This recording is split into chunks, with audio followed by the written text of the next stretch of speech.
মধুমিতা সরকারের বিয়ের খবরের নিচে বেশ কয়েকটা কমেন্ট চোখে পড়ল। বেশিরভাগ লিখেছেন সেকেন্ড হ্যান্ড গাড়ির আবার প্রি ডেলিভারি ইন্সপেকশন।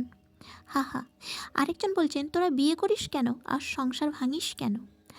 আরেকজন লিখেছেন এর আগেরও এইভাবে সৌরভকে মুরগি করেছিল, এবার মনে হচ্ছে এটাকে জবাই করবেন। আরেকজন লিখেছেন বিয়েটা যেমন ঘটা করে দেখাচ্ছেন ডিভোর্সটাও এভাবে দেখাবেন তো।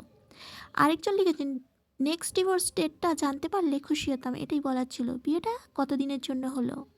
আরেকজন লিখছেন প্রতি বছর বউ সাজে আর ডিভোর্স দাও, কম্পিটিশনে নেমেছে। আরেকজন লিখেছেন আরও কতবার যে বধূ বেশ নেবে কে জানে, সবে তো 2 নাম্বার।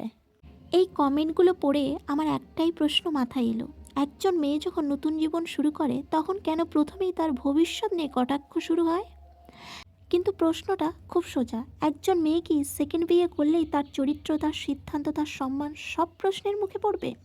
মধুমিতা সরকার সেকেন্ড বিয়ে করেছেন, হ্যাঁ এটা সত্যি, কিন্তু আশ্চর্যের একই সময় আরেকটা জিনিস দেখলাম, মধুমিতার এক্স হাজব্যান্ড সৌরভ আজ নতুন সম্পর্কে আছেন।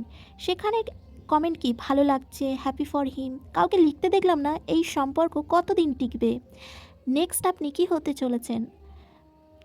কিন্তু আমাদের সমাজে পুরুষ নতুন করে শুরু করলে সে হয় বাস্তববাদী, আর নারী শুরু করলে সে হয়ে যায় ঝুঁকিপূর্ণ চরিত্র, তার চরিত্রে দাগ পড়ে।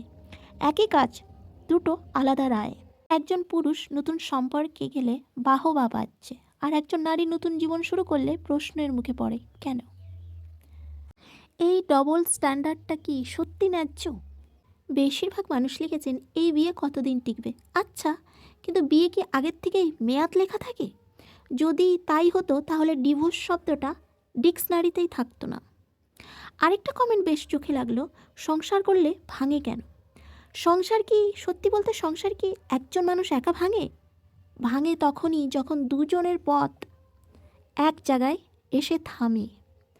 মধুমিতা পুরনো জীবন ছেড়ে নতুন জীবন বেছে নিয়েছেন, এটা হালকা সিদ্ধান্ত নয়, এটা সাহসের সিদ্ধান্ত। কারণ ভাঙা জায়গায় পড়ে থাকা সহজ, সেখান থেকে উঠে দাঁড়ানো কঠিন। শুধু মধুমিতা না, এটা অনেক মেয়ের কথা হিসেবেই বলছি।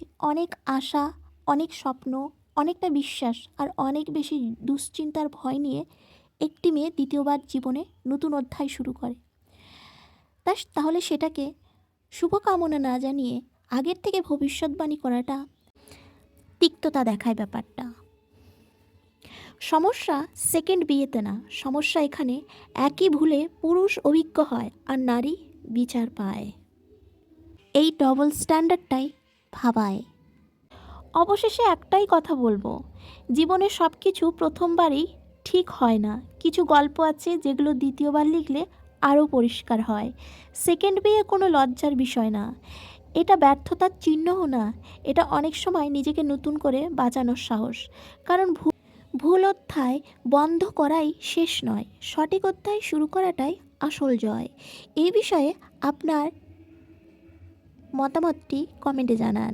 যদি ভিডিওটা ভালো লাগে তাহলে একটা লাইক করুন, আর এরকমই আপডেট পেতে এই দ্য বং স্পিল চ্যানেলটি সাবস্ক্রাইব করে পাশে থাকুন।